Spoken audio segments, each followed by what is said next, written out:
around the world. And water scarcity is an issue here in Kazakhstan. 90% of Kazakhstan's water arrives in one big spurt with the spring runoff. And there have been some controls on water, certainly here in Astana. But the real global story is there's too much water in one place and not enough in another, to simplify it. Up to 3.5 billion people live under conditions of water stress at least 1 month of the year. But let's cut straight to the chase, the business view. Michael Burry, he's the man who told the story about Lehman Brothers. The Big Short is based on his story. Michael is the man who predicted the collapse of the American financial market. And now he's focusing all his attention, all his trading on one commodity, water. Fresh water, he says, cannot be taken for granted anymore. Water is political. So let's find out how to make water more secure. With me to think creatively is Randall Bruins, former professor. He served for 36 years as an environmental scientist in the US Environmental Protection Agency's Office of Research and Development. His research has focused on the role of ecosystems on promoting human well-being. He's also studied in China, in Hubei, wetland agriculture, which is going to come up, I'm sure. Kevin Moyes is General Director of Valmont Industries for CIS in China. He's worked internationally, starting first with manufacturing operations in Saudi Arabia, then moving to China in 2015 and joining Valmont in 2019. And he recently relocated here to Kazakhstan. Hank E. Neubauer, owner and director of Adelta, director of the Netherlands Water Partnership, head of Netherlands-Kazakhstan Business Association. So lots of links here. Estelle Payen, after her master's degree in biochemistry, she has a biotechnology option. She has a specialized master in management of agri-food industries, and she's held management positions. And she specializes at the moment, or has just come back from Morocco, where she's specializing in oases. And we all know what an oasis is.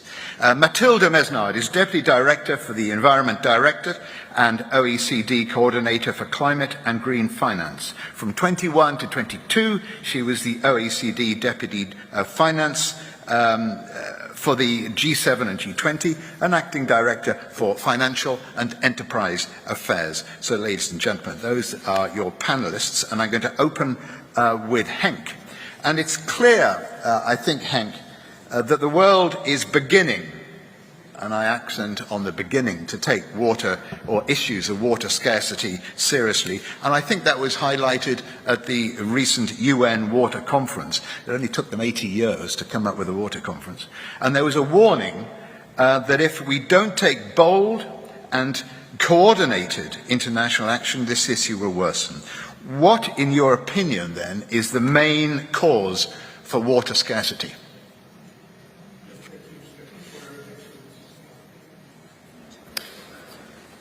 Forgot to switch myself on, excuse me.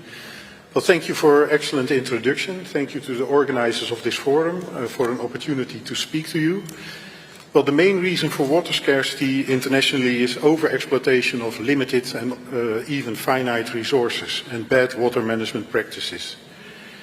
Shifting weather patterns due to climate change are aggravating the situation for some, but also present new opportunities for others. So the effects of climate change are not evenly distributed over the world in this case.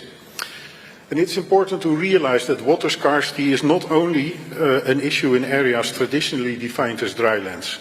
In many countries with abundant rainfall and transnational supply by rivers, such as my own country, water scarcity is also rapidly becoming a pressing issue.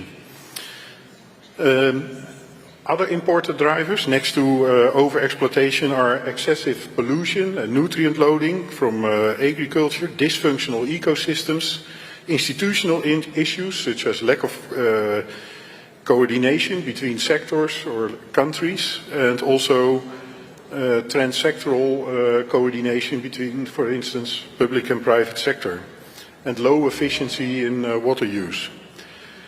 And the total water demand globally is expected to grow with 25% in the business as usual scenario until 2070. But 80% of that water use will be in agriculture. This may sound a bit hopeless, but a lot can be done still to alleviate this situation. Significant savings in water use are possible through improved management practices, through technical solutions, and also through improved spatial planning. It should be done by taking river basins as the defining landscapes. But we must realize that even if we are able to turn high ambitions into results, some regions in the world will continue to experience water scarcities in the coming decades. So I will leave it here, Stephen. Lovely. All right, thank you. I think it's a good opener. To Matilda, I think we'll go next. Matilda, what are, you think, the key considerations to tackle water scarcity issues in the light of the rising impact of the negative side of climate change here in Kazakhstan and in Central Asia more broadly? Thank you. You asked me to tell a story, so my story will be on enhancing cross-sectoral and transboundary cooperation. You mentioned that in your intervention, because it has been become very clear that water cuts across all the economic activities and the ecological needs, and this has implications for energy, for food, for environmental security, and these relationships are becoming more and more clear, but this is making our life more difficult and more complex if you want to manage well the water. That means that decisions taken in each of these sectors, energy, food, agriculture, environmental security, etc., have impacts on the others, on one another, and each time you need to give careful consideration to multiple and sometimes conflicting objectives. And in Central Asia, in this region, you have fierce competition on water across cities, agriculture, and energy. These tensions are particularly pronounced. And then, if you consider climate change, on the top of that, of course, climate change already by itself poses a critical threat to people's livelihood in this region, and also to economic growth. But it really, what it does, it exacerbates these tensions that I was talking about, because it intensifies demand for water on one side, and it creates more uncertainty on the other side on the short and the long-term availability of water. And we know also that the speed of temperature change in Central Asia is expected to be more than twice the global average. That means that you have already fierce competition, in addition climate change that will accelerate and that will exacerbate these tensions between water for cities, water for agriculture, water for energy. And in this region also you have again a worsening factor. It's the land degradation issue and the growing demand for energy, for water and for food that is coming from population growth first, and also from the desire for economic diversification and development. And if you look at food and energy, of course it can be traded within region and across region. Water is much more complicated. And just give me a very obvious example. Let me give you an obvious example. If you have a decision on to invest in a hydropower generation in countries upstream a river, of course you have very important consequences to population growth and to the communities down the river. So basically my message is that cooperation, dialogue, and striving for policy coherence, which is always a big challenge, will be key to meet the resource requirements of the region in the future. And in the last 30 years, Central Asian countries, they have done a lot to achieve that. They have, introduced many regional institutions and legal instruments to try to face this challenge of transboundary cooperation on water and on energy, and this is quite commendable.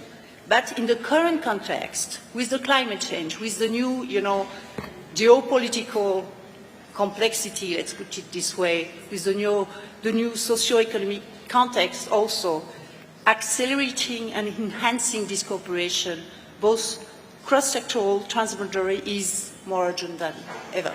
So that will be my first intervention. Lovely. Thank you, Matilda. Let's go to Kevin.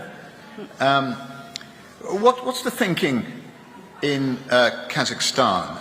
Has Kazakhstan started to take seriously water sharing for commercial, agricultural, commercial AG, industry and general population needs?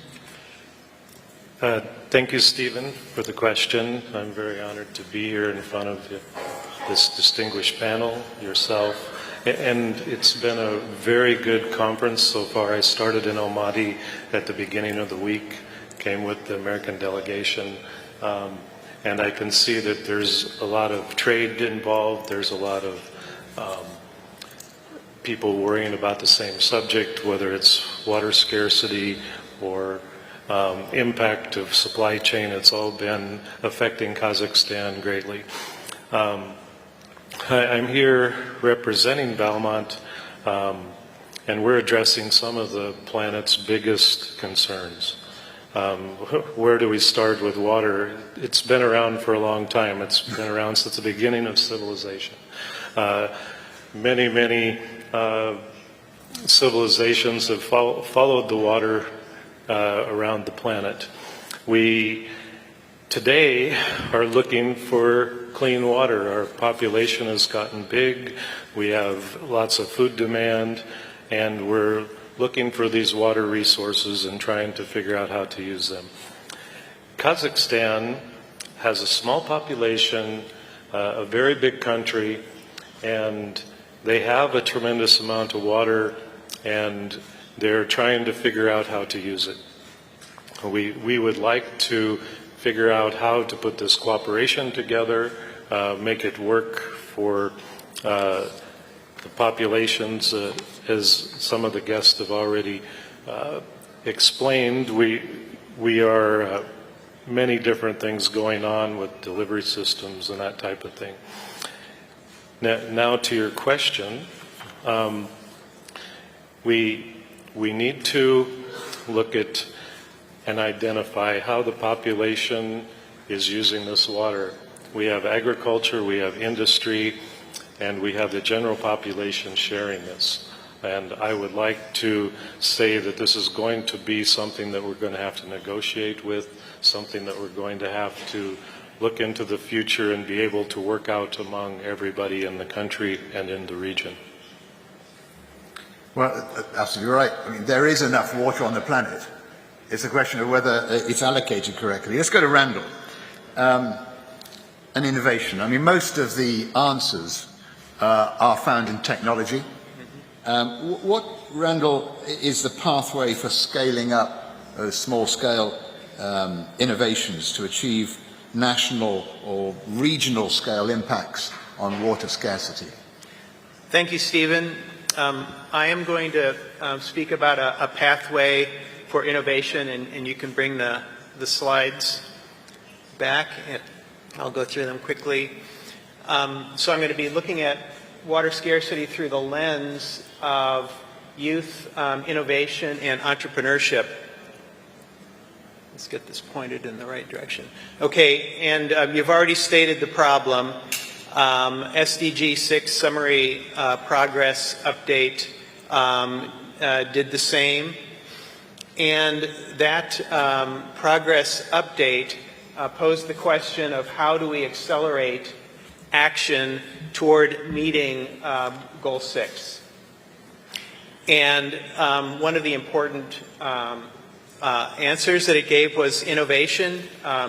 And as Stephen mentioned, innovative practices being scaled up. So in a world that is so short on skills right now, where are we going to get the innovation, the innovative energies that are needed to solve a problem like water scarcity? maybe we'll never know. I'm pushing this button, and maybe I've turned this off. Why don't you just tell us, Randall? Yeah. Okay, okay. So, the answer, Enactus is the world's largest experiential education network, training the next generation of leaders to achieve the global goals. And put another way, Enactus Mahandak Maksatarhaushin, next gen Kusbashalaran Dayandaiten,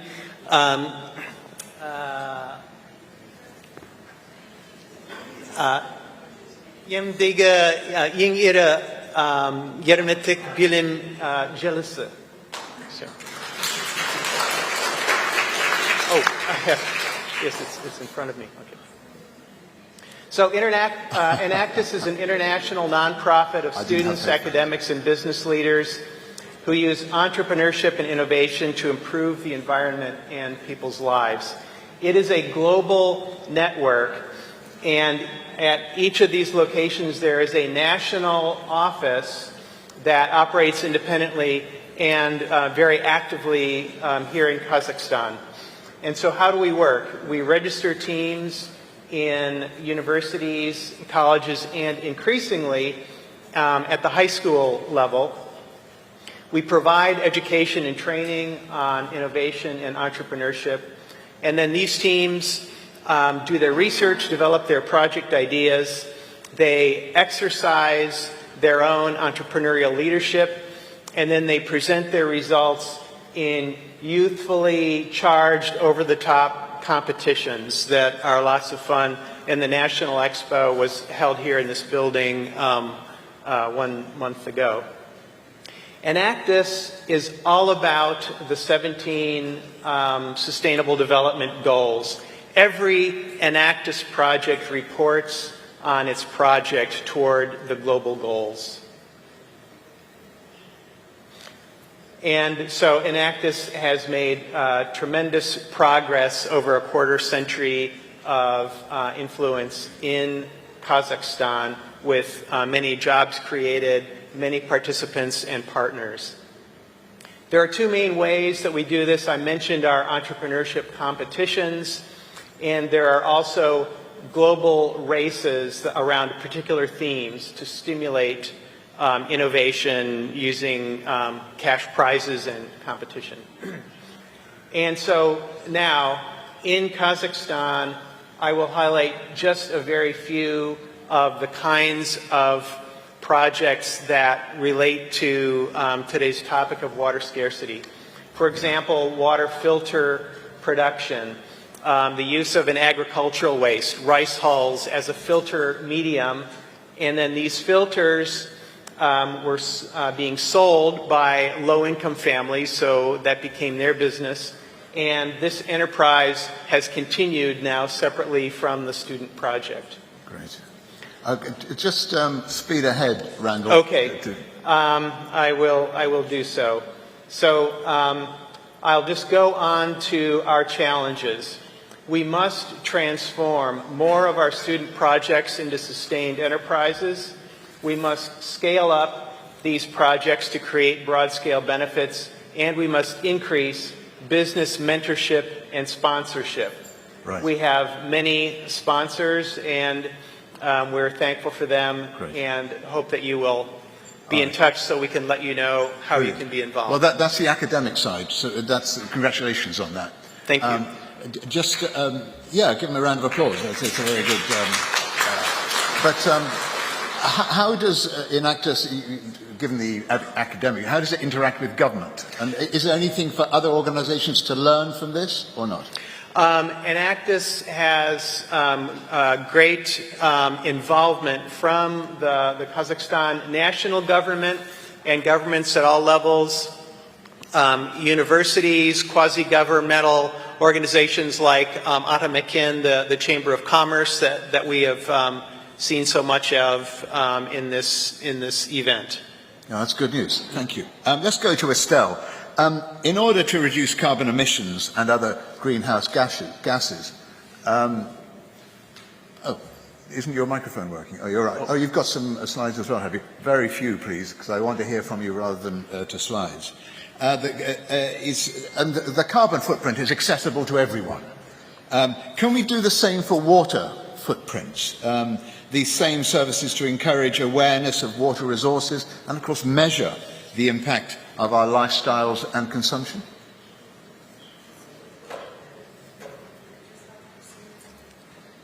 Push. Oh. Do you have?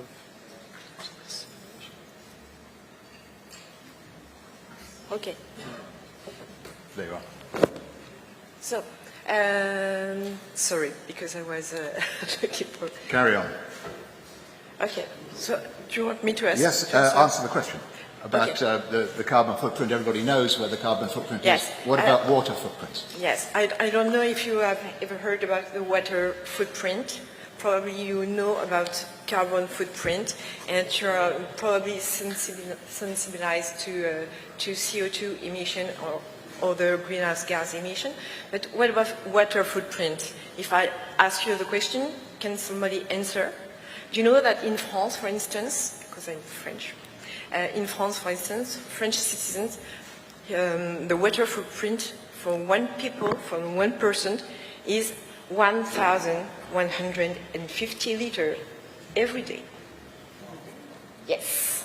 Oh, yes. So you realize that because of our way of living, because of our overconsumption, we use water too much. Why 4,150 liters? You have 150 liters for domestic uses. You have 2.5 liters for your beverage, for drinking water.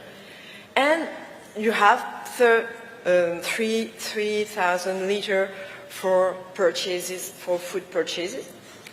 For instance, when you buy 1 kilogram of beef, it is equivalent to 15,000 liters of water. When you buy 1 kilogram of apples, the equivalent is 700 liters. So, what about the water footprint?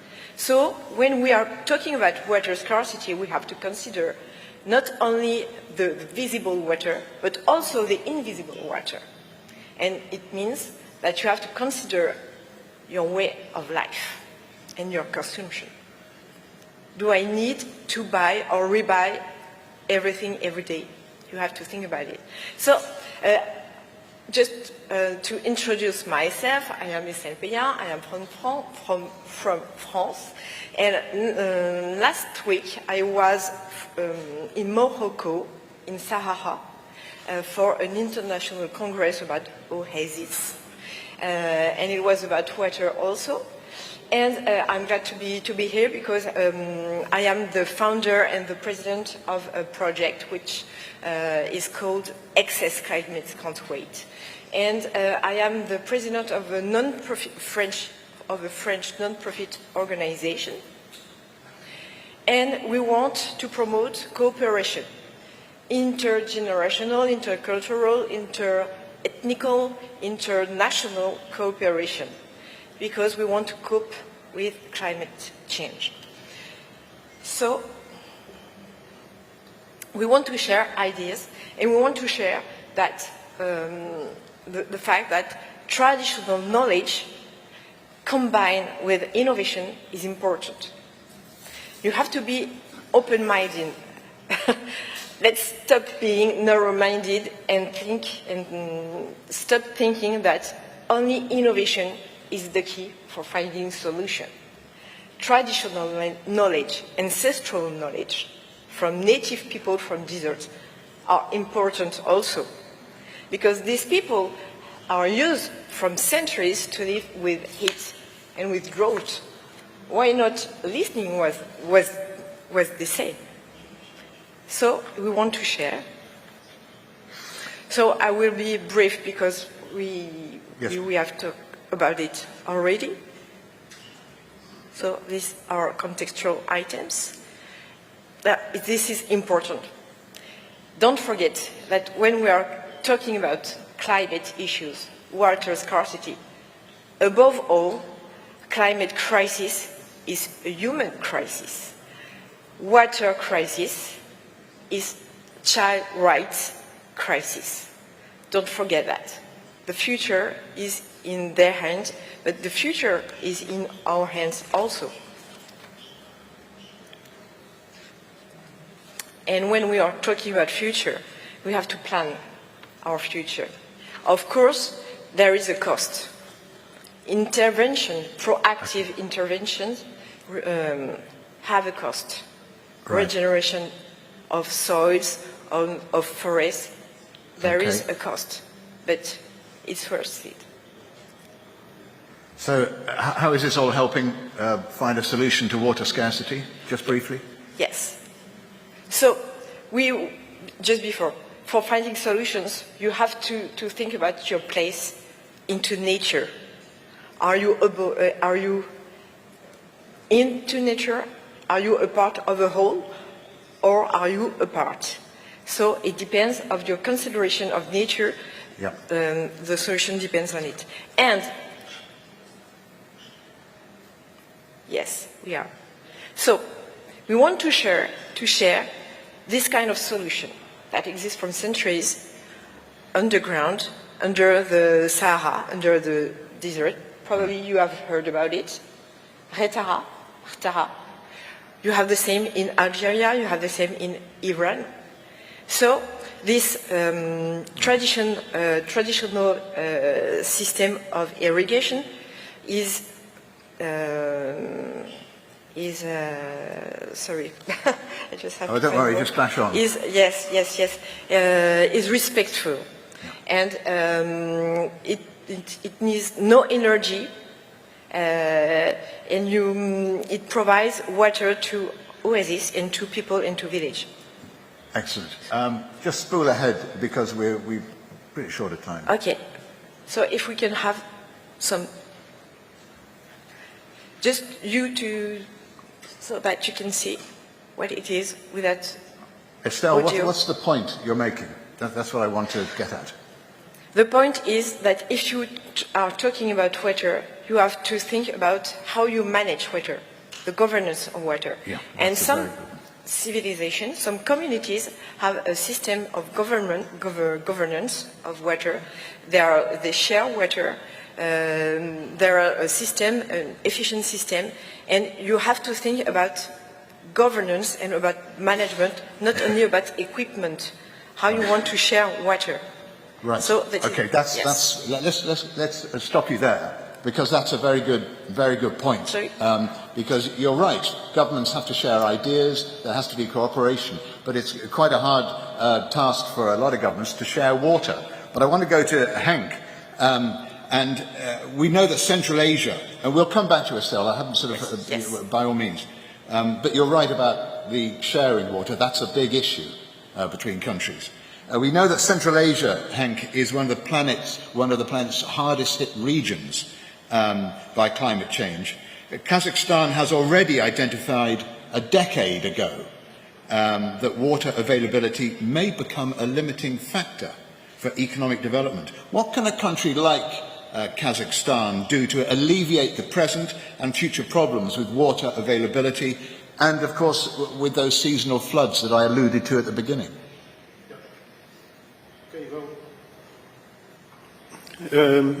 Forums like these help, because we've just heard from these great people here several important aspects. So please continue to stimulate this cooperation between sectors, people and countries, and let's learn from each other. But for Kazakhstan it's very important to realize that most of its water comes from neighboring countries. It's therefore encouraging that Kazakhstan has already some quite robust transboundary water management treaties in place, although not for every river basin. You also refer to it, Matilda. And the Kazakh government also has some quite some relevant policies already in place. Since already a decade, the Kazakh government has a strategy to arrive at a green economy. And in this strategy, water management is quite well incorporated. The main directions of this green economy are sustainable water resources management to match the demand for fresh water with freshwater availability and to reduce the water-related risks is one of the main objectives of the strategy for the green economy. Forestry. Forestry sector should transition from wood production to ecosystem service for tourism, water conservation, ecosystem and climate resilience. That's a very important aspect of the strategy for the green economy, which will help combat water scarcity. Green agriculture. Current practices should gradually reorient towards less water-intensive crops, reduction of agrochemical load, integrated pest and disease control, and anti-erosion technologies. Already a decade ago, Kazakhstan formulated this as an important policy spearhead.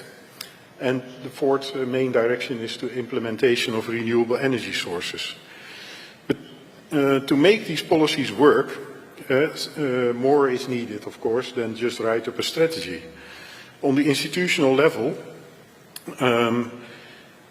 it should be considered to improve integrated water resource management and to develop common tools. There is a need for an improved data-driven policy for climate proofing of budgeting. We are no longer in a stationary world. And there is also a need for strategic cooperation on climate and water policy making with other countries. And Kazakhstan already implemented, not so long ago, an interdepartmental and intersectoral platform for water policy and climate adaptation decision making, which is also a great step. Also, the cooperation of the private sector should be ensured. The private sector we can no longer rely on a purely market-driven approach. That will not automatically ensure sustainability. So markets should be regulated to give the right incentives to business. Well, there are also technical things that could be done.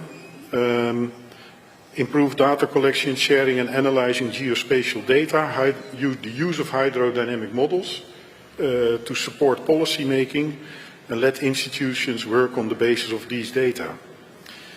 Well, with regard to direct action to combat water scarcity, most effect can be achieved in the agricultural sector, as it is responsible for most of the water demand. Improved local water management and irrigation practices, but also the choice and the optimization of farm crops based on available water resources can account for a large saving of water consumption. And cities and industries should of course clean up their wastewater and adopt principles of a circular economy with regard to their water systems. Ecosystems and landscapes should be conserved and or rehabilitated, for instance, through reforestation or the use of nature-based solutions for societal issues. Lovely. Okay, well, thank you, Hank. Matilda, let's stay in Central Asia. What are some of the creative examples you see here that can contribute to addressing water scarcity issues? So, if you allow me, I will go back to my previous message that was like this need for cross-sectoral and cross-boundary cooperation. And within this context, we have discussed with a lot of water experts from the region, and they have indicated to us that there are 4 main recommendations that are directed at the governance of water. So it's really responding to some points that were made by colleagues in this panel, and that what we need is 4 things. First, longer-term multi-year coordination of water resource management across the region, so at the regional level. Second, joint investment planning for water and energy infrastructure between Central Asian countries. Third, enhanced interaction and synergies between water sector institutions and those of the energy sector. And last but not least, greater use of market-based instruments such as insurance and blended finance mechanisms. And based on these recommendations, we are currently launching a project that is called Water, Energy, Land Use Nexus for Climate Resilient Central Asia. So the idea is to look at all these interactions between these 4 sectors to make, the region water resilient.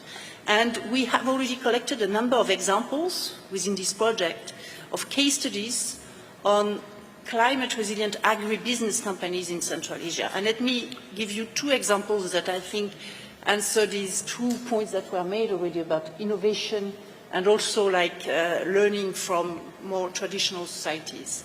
The first one is in Turkmenistan, a strawberry producer who has invested in innovative hydroponic greenhouses. And this has allowed him to reduce water use by 95%. So it's quite, you know, I think we're going to keep coming back to agriculture, aren't we? And not only reduce water use, but also reduce land and water pollution by using almost zero pesticide. So that's an example where you manage different elements together. Another example, in Kyrgyzstan, a food supply company who has provided purchase guarantees to farmers so that they produce lentils, you know, leading to economic diversification of the local agriculture, but also lentil can be produced with very few water. So it's really adapted to a drought, you know, area, to drought risks. And these lentils also, they have helped reduce the use of fossil fuel-based fertilizers. So here you have an example where you deal with mitigation and adaptation at the same time. So we need to work on three main dimensions: the governance of water, and the Dutch history also, I think, teaches that. You need to work on innovation, as you mentioned, and also learning from more traditional societies. That's a good summary. Estelle, I cut you off in your prime during your presentation, but I want to pick up where Matilda started, and the rest of the panel will be talking about this as well. According to the Water Education Council, it takes about 3 gallons of water to grow 1 cup of lettuce, 7 gallons of water to make 1 slice of whole wheat bread, 46 gallons of water to make 1.36 ounces of butter, and 80 gallons of water to grow 1 ounce of almonds. And we always hear the avocado is the worst example of agriculture. How, Estelle, when you were in Morocco, or from your experience there, do you persuade farmers to be more creative in the use of water?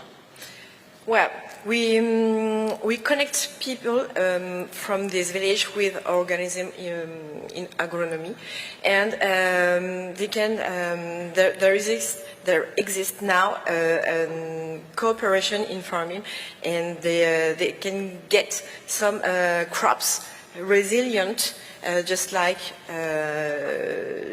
hemp, just like lentils, or just like other kind of plant species, and they have some kind of courses in agroforestry and in agroecology, so that they can reuse their organic waste. They can produce biocompost, and biocompost is rich in water, and they can spare water thanks to that. And I just wanted to show another slide, because the purpose of this session is thinking creatively about the problem of water scarcity, which means that we have to imagine new words and new practice. So you can use that, you can see that we have created a novel practice, cross-country skiing on sand, not on artificial snow, because we want to preserve the resource. And we want to show that that arid areas are sources of opportunities. This is adaptation. So we want to create some kind of ecotourism, agrotourism, and this kind of activities will preserve some villages, some places, and it will help to restore ecosystem and to preserve the resource. All right. Okay. Yes. You happy you've made lovely. Thank you very much for that. I want to go to, I think, Kevin now, because we've identified some of the problems, but one of the solutions was hinted at earlier about cooperation. How can we cooperate regionally to save water, considering both flooding and the need for timely release to agriculture and industry. So it's a timing issue and it's a cooperation issue. How do you solve that one? Yes, thank you, Stephen. In my daily job, we are challenged all the time with getting this huge amount of water for agricultural products.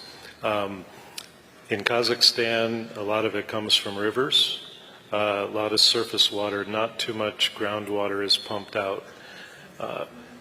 Just a little bit of history, when you pump out of a well and groundwater, you're actually putting it back in the ground, and if you have saturation, you're using it again in the future. But when you're not pumping it out of the ground and you have surface water, you're using it and then nobody else can use it. So there's the two main rivers that come in here from other countries through Kyrgyzstan and Uzbekistan. Those two rivers, we need to help with agriculture practices, saving water so that there'll be more water available when it comes to us.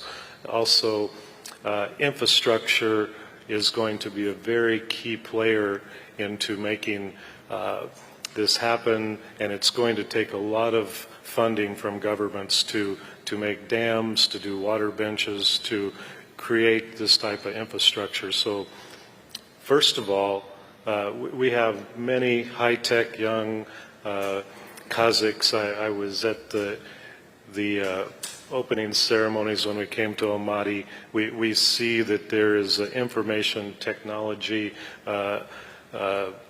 age going on, which is great. I was born BC, before computers, so I'm a little slow. But as we develop this, we have to identify the problems that we have, identify how much we have to use for water, and then go to the government and make these plans. How are we going to do this? How are we going to use it?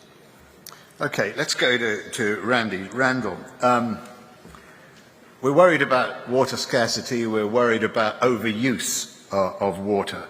I've got a figure here. The average total home water use for every American is about 50 gallons a day, which seems to be a lot of water. And that doesn't take into account washing the car, I suspect. But as a quantum leap to Israel, Israel has gone from a country of water scarcity to water surplus. They conserve, they reuse, they desalinate, and they've heavily invested in technology to make all of this work. Why isn't the rest of the world learning from what Israel is doing? Thank you, Stephen. I don't know why this particular example is not. It could have to do with investment and just the commitment that Israel has made to solving that problem. But if I may, I would like to pivot from Morocco and tell a story about Algeria. We're staying in the Middle East, North Africa. In Algeria, like in many places in the Middle East, sheep and goats are very, very critical to agriculture. And because of water scarcity, that means that there's a scarcity of browsing and the need to feed these flocks, and a lot of that feed is imported. And with import costs going up for feedstocks and so forth, this was creating a severe need. And so Enactus students in Tunisia studied the problem and decided that they could use locally grown materials to create a nutritious goat feed.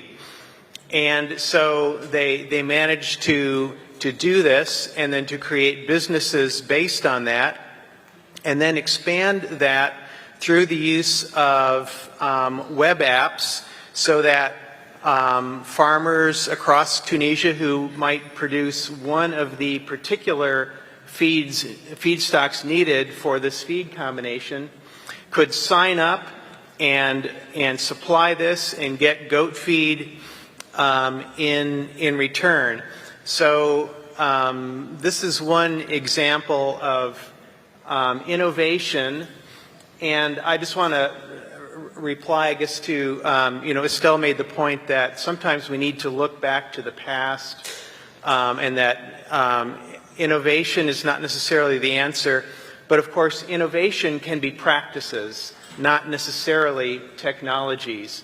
And when we think creatively about practices, we're not necessarily creating a new technology, but we are bringing together people's experience, and then when you bring in the use of mobile apps and things like this, then you are really creating a new community around your problem that didn't exist before. So thank you for allowing me to just pivot from your question and from Morocco. No, the answer was better than the question. Okay. So thank you for that. Estelle, do you want to come back? Don't put it yet. Excuse me. Yes, I want to come back because I just want to share something about innovation and something about traditional knowledge because within the next month we will combine traditional irrigation in Morocco, in Hassilagad, with some kind of innovation. We have a solution to capture the relative humidity that you can find into the air thanks to solar energy. And this will be an autonomous solution. Autonomous, yeah. Autonomous solution. And each people anywhere in the world would have water from the air, from the sky. And we want to propose it. So the water from the retara, the traditional irrigation, will go to the crops and to the farming. And for the people, each family could have clean water from the sky, thanks to the sun. So this is an innovation that we want to share. That's a great example, but can it be scaled up to large scale? Yes. Yes, it can.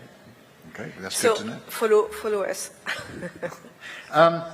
Henk, I'm going to sort of put you on the spot now. The UN Secretary General was optimistic after the recent UN conference, the first one they'd held on water for 80 years. So they're finally coming around to thinking about water and its impact on climate change, and said the commitments made at that conference would propel humanity towards a water-secure future everybody needs, which is a wonderful soundbite, isn't it? But after that soundbite is forgotten, is there a single way of propelling people to a more water-secure future, do you think? Well, yes, certainly. You are referring to the Water Action Agenda, and I must say that one of my initiatives is on this Water Action Agenda. So I built a coalition on the promotion of the use of nature-based solutions in the water sector, together with the Asian Development Bank, Invest International from the Netherlands, and some other parties. So I will personally make sure that will be a success. So that's one thing out of, I think, a few hundred items on the Water Action Agenda. And the idea, I think, is that there will be, this Water Action Agenda will be monitored in follow-up conferences, although I'm not sure about which conference, but that's a very managerial approach. I think what we should really do is listen to people like Estelle and get inspiration from very motivated people with inspiring stories, and use them to put ourselves into action and to make sure that we all contribute to this bright future of Mr. Gutierrez. But do you think those ideas will transmit to senior politicians, the people who actually make the big decisions? Now, the good thing about the Water Action Agenda is that it is bottom-up. What I always find if I go to big conferences, that everybody is talking top-down. So world leaders should do something, but world leaders cannot solve problems. They can create a context in which we can solve problems, but it is us who should do it. And that's the good thing about the Water Action Agenda. People were invited bottom up to form coalitions, to set goals, to try and find funding, which they have been partly successful. So, unlike many other conferences where there are big ambitious goals, but without any plan, here we have the plan, but we still have to formulate the overarching goal, I guess. Well, it was realistic because according to the World Resource Institute, of the 719 water commitments that were made, probably only about a quarter are worth taking seriously. So it's a question of filtering those but you have to think creatively, and I'm not sure whether the World Resource Institute looked at them with enough creativity. Fair enough. I couldn't answer that. That's very good. Matilda, just a question to you. Do you detect a change of policy by Europe, a European climate policy, turning towards agriculture and land use? Increasingly aware, I mean, of land use? Maybe I won't talk about only the EU, but OECD members. Yeah. Definitely. I mean, we are doing, reviews of environmental policies of our members. And we are looking at these issues together, much more increasingly. And the water, not only thanks to this conference, but this conference is helping to put the water issue at the top. And also when we are discussing something that is quite important to scale up all these kind of solutions, you need a lot of financing. You need financing for the big infrastructure projects that were mentioned, the dams, etc. But you need financing for the small-scale, small enterprises. And when we are talking financing, for the time being, we are focusing a lot on climate issues, but now we need to focus on climate, biodiversity, and water pollution issues. So I think, yes, the water issue and the land use issue is more and more on the table of discussions when we are discussing policies and when we are discussing financing. Okay. Let's go to Kevin. There's always been speculation when you talk about water. It naturally leads to speculation about water wars. And there has been some fighting recently between Iran and the Taliban over access to water. And now we've seen this dam break in Ukraine, which some people have described as ecocide. And the point I'm making, or asking you to tell us about, is whether or not these kind of flashpoints we should take seriously around the world. I mean, Sudan and the Nile, for another example. Or whether they're can be individually contained, which goes back to the question, is there enough cooperation between countries to prevent water wars spilling over? Thank you for the question. Presently, everybody is very nervous about their water and letting it go to other countries. So, Valmont, we have projects along the Nile. We just have shipped the largest project that has ever done in the irrigation world. It's over 3,000 machines. Each one of these machines is using more than 4 million liters a day. So you can understand the impact of this globally. Everybody that's involved in like the Nile, the Nile comes from Sudan and it feeds down into Egypt. And right now there's a big push for everybody to get to their chunk of the water. It's peaceful at this point, but it could lead, it's already tensionous in spots. In Kazakhstan, I know we have 2 rivers coming in, I think one going out, and Kazakhstan has put a dam there to help control their water and keep some So, you know, that puts tension on the neighbors. And I'm sure there's reciprocity that needs to be done between them. So right now, it's good. I think it's going to take a lot of the leaders, the head of states, excuse me, to help mitigate this and work with each other. We need to identify how much water we need to use, and Kazakhstan being a very huge country, will need to be able to go out and say, hey, we can use this water, we can produce crops, we can trade with you, and it's going to be a bilateral process. So, but all of that means people have to start taking water seriously. They have to. It's to the point now. Kazakhstan has only got a third of the production they had in the Soviet era. They want to go back to what they had. This is the Minister of Ag's vision to go forward with back, 3 times what they are now. So it's going to take water to do this. It's going to take water-saving devices. You talked about Israel's technologies a little bit ago. Israel has a lot of technologies. They control the water and they feed the plant at the exact right time. And so they don't waste any water in between when the plant needs it. They don't just not waste it, they reuse it. Yeah, and so it's a very tight cycle.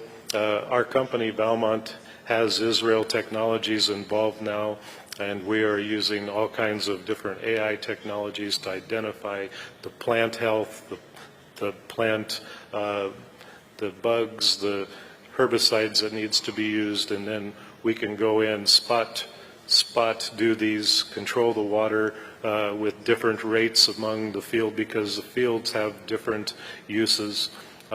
We're involved in this technology every day. And so it's going to take a lot of work to get to this. There is a lot of tension, though, and we should take it very seriously. Well, Sudan borders 5 countries: Libya, Chad, the Central African Republic, Eritrea, South Sudan. I mean, the potential there is, well, very dangerous. Did you want to come in on this? Oh, I was just thinking about the contrast that we have between, very high-tech solutions and low-tech, which I think we've been speaking about both. And I think, Kevin, some of the precision control that we can have requires, I think, generally a pretty high level of technology. Whereas at the same time, I know we had a student project that was involved in finding ways to reuse reuse water in rice cultivation. And I don't know the details of that, but I'm imagining that was a very low-tech kind of approach. I just wonder if you have a comment. For the rice production, I'm not a real expert on it, but it is more of reusing the water and recapturing it, because rice has got to be very, very wet. There's also technology coming on where they put different types of emulsifiers and different thing in the water so that it doesn't soak into the soil, and then they catch the water and run it back through the cycle. So lots of technologies. Yeah, exactly, which is what we need. Can I go to Henk, because we're now sort of I'm talking internationally and cooperation or lack of it. Many governments, I haven't seen any governments do this, they don't want to commit to international binding agreements, do they, that they would have to abide by when it comes to water. How do you persuade them otherwise? And don't forget your microphone. Yeah, that's a difficult question, but governments are willing to commit to binding agreements, or more or less binding agreements, because almost every country in the world has now ratified the Paris Treaty on climate mitigation. although it is not strictly binding, they have bound themselves to a kind of monitoring and measuring system. And maybe that's even more powerful than a management or formal obligation, because now they have subjected themselves to the scrutiny of their population. And you see in many countries, you see activists pushing their government to do more. In our country, it's become difficult to enter the city of The Hague on a Saturday afternoon because the major road is being blocked by Extinction Rebellion every week. So that will create at some point a tipping point. So maybe it's not necessary that we persuade our governments to sign internationally binding agreements, but just as the Paris Agreement, that we create the conditions for pressures to build up to force them to do the right thing. Because I think most of our governments, they don't lead by example, but they lead by being pressured by the population. That's true. All politicians are like that. Kevin, it is true though, isn't it, as droughts intensify, so the politics of water will emerge. Old laws will have to be rewritten, won't they? And they'll talk to the consultants about, no doubt, rewriting them. Behaviours will have to change. I think we're going to find in the future that the old policies, like in Kazakhstan, flood irrigating, this type of thing, it isn't even viable. And the way to the future is going to be only with water-saving devices, water-saving equipment. And I truly believe that the tension will come from the general population, and there's a division because of industry and ag using so much water, and the general population not having water at certain places, that it will create tension. And to mitigate this is going to be, the politicians' field for the future. Yeah, so again, it's bringing the pressure on the politicians coming up and telling them they've got to think water.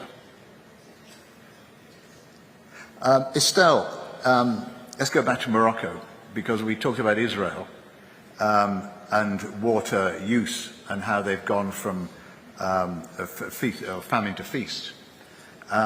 Morocco sells a lot of vegetables in Europe. Often on the back of packaging I see grown in Morocco. Are they copying the Israelis, or are they reusing water? I'm not talking about the small scale, I'm talking about as a country as a whole. What did you learn when you were there?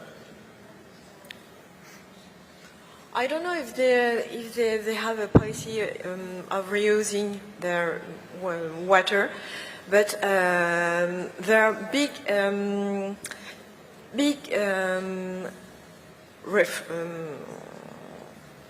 reflections. They are thinking about their crops. There are a lot of studies about how to spare water, but reuse water. I could tell you much more. But I would ask a question, because we are talking about policies and governance of water. But what about people? How can you gain support of people to motivate, and how to motivate them to change? Well, I think how you motivate people is when they turn the tap on and no water comes out. Yes. That's pretty good motivation. Yes, but we can speak about the best idea, we can speak about the best solution, the best theory, but what about the people? How to gain support? How to motivate them? How to talk to each community? I don't have the solution. We use sports because sports is a media and it's a universal language. And with sports, you can reach, you can take many people from any social classes, from all generations, from any ethnical group. So it's a way to motivate, but we have to think about how to gain support from people. And what about education? What about environmental education? We have to educate people. Yeah, that's good. I mean, this is what, in Actus, Yes. this is what they're doing. Perhaps there hasn't been enough education about water use or reuse. I mean, if anybody else wants to suggest how that could be done, Kevin? I would like to say that the first thing we do in our company when we come into an area is we try to identify what's going on with the water, how it needs to be distributed, and then we try to train our dealers, our support teams, how to go out and work with this. And it's very critical because there's an infinite number of solutions for water management. And you have to try to pick the best one to fit the situation, and you have to pick the type of solution that you need that you can build on in the future if you want to use your technologies or stuff with it. Yeah. Matilda, we've talked most of this session about water scarcity, but there are places where there is too much water. I'm talking about rising sea levels. Do you see that prospect being identified quickly or people taking action? Estelle says it has to come from people. I'm thinking about the coast of China, which is where many of you have experience of. The Chinese government pushed very hard for development, Shanghai, Hubei, all the way down that coast. But now they're under serious threat of flooding because of rising sea levels. So what's the answer to that one? Well, I mean, these are, these famous tipping points where I think that this rising sea level is really under scrutiny. And all the states, they know which part of their lands are threatened by that, and actions is taken, but it's kind of more adaptation more than mitigation. And there are a lot of economic consequences, human consequences, etc. But there is one thing I would like to say about, especially your example about this small-scale solution, like using the sun to capture the water in the atmosphere. I think, from what I understood, and I'm not a water specialist, that now, what is much more obvious is that you don't only have this water that you see, but you have the water in the atmosphere. And the problem, I'm not sure that your solution is scalable, because if you capture all the water somewhere, this is water that would have gone with the winds somewhere else for agriculture. So if you really scale it up, you might produce problems elsewhere. And that's the new thinking about water. It's like you not only have water in the ocean, in the rivers and whatever, but you have water in the atmosphere. And if you change your agriculture somewhere, you change the atmosphere, the water that is included in this atmosphere that could go somewhere for the agriculture of another country. So we are all dependent also through that type of water. So solutions that might look super cool locally might not work if you scale them up. You create another problem elsewhere. I don't know if the solution is super cool, but we have to test it. And first of all, we have to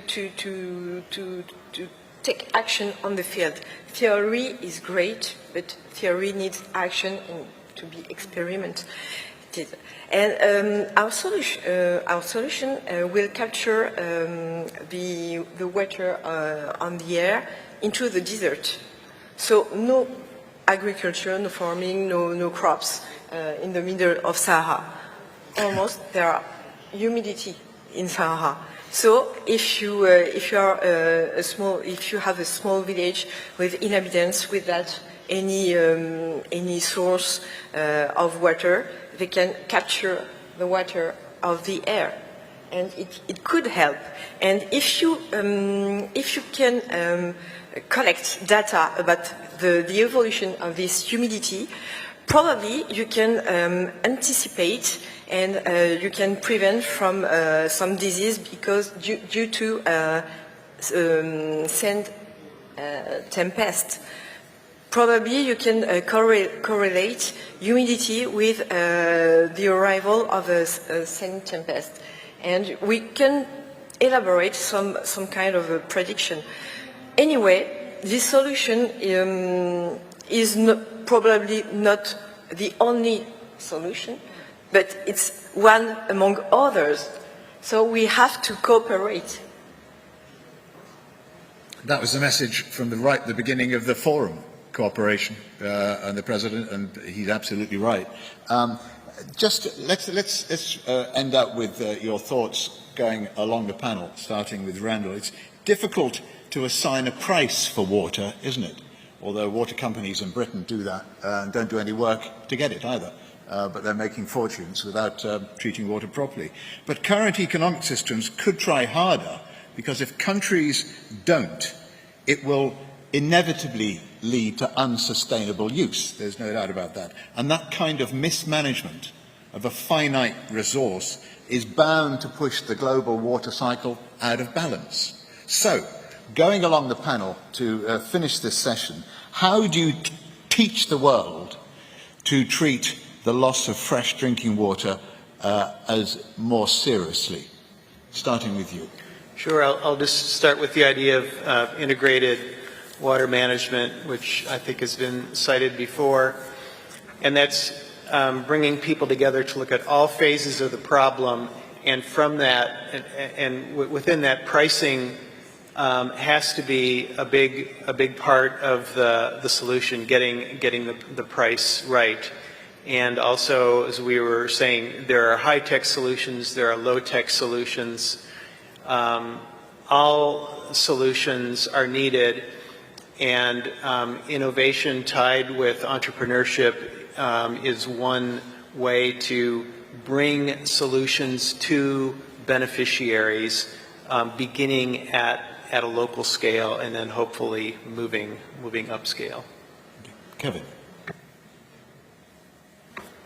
I believe that identifying what our needs for water is going to be a big part of it. To get where we need to be in the end, we need to challenge people to come up with better solutions, better river management, better water management, especially the surface water. The surface water can, once it goes to the sea, it's done for us. And the well water that we're taking out of wells, we need to think about the recycle, the filtration, and what we put with this water when it goes back down into the ground, because we've seen in like Nebraska, we've seen contamination with fertilizers and high fertilizer pesticide rates of contamination in the well water. And after 20 years now of regulation, we're getting back to where it's clean, because the water is in a cycle.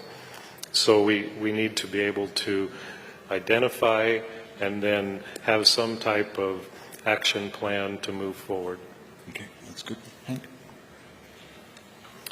Well, there is already a commission working on the valuation of water with Mrs. Matsukato, who is a very famous publicist and ex-commissioner of the European Union, is on that commission, and I believe Mr. Rukstrom, who is heading the Potsdam Institute for Climate Research, he is also on that commission.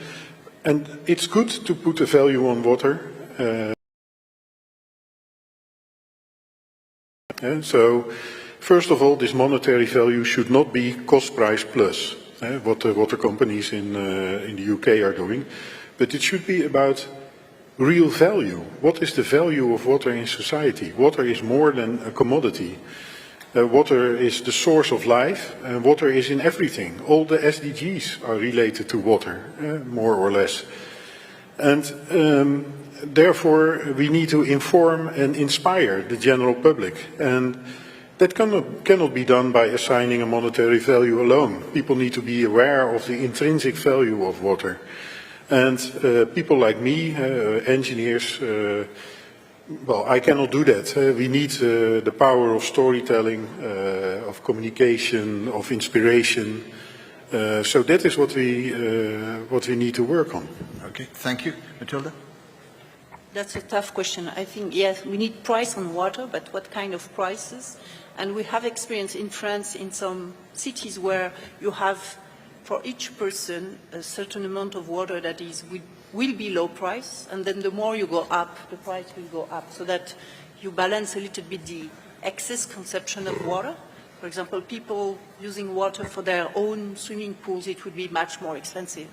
So, but this is not enough, because you could, how to integrate also water that is in the clothes you wear and the food you eat, it's much more complicated. So you need also, maybe in this case, disclosure system, so that people realize that when they eat meat instead of cheese or instead of lentils, it's quite different in terms of water consumption. Or if they change clothes or buy clothes every day, they will consume water, and that's where people are not conscious. So you need definitely prices, different type of pricing for different type of users of water, and disclosure, and of course training, education. That's most sensible. Thank you. Estelle, finally, briefly. Briefly, and I agree with that notion of price of water. According to this population in this small village in Morocco, the more you work for the maintenance of the hetara, the more you have water. So water is money for them, for these people, because water is precious. Precious indeed. As Henk so wonderfully said, water is more than a commodity, water is life. And that's why water is important, and today has been important, because up to 3.5 billion people live under conditions of water stress at least once a month. Think about that figure next time you leave the tap running when you're cleaning your teeth or shaving. And as the earth warms, the severity of drought will intensify. Water insecurity is, without doubt, one of the most pressing sustainability challenges of the 21st century. I want to thank Randall, Kevin, Henk, Matilda and Estelle for being such a brilliant panel. Thank you.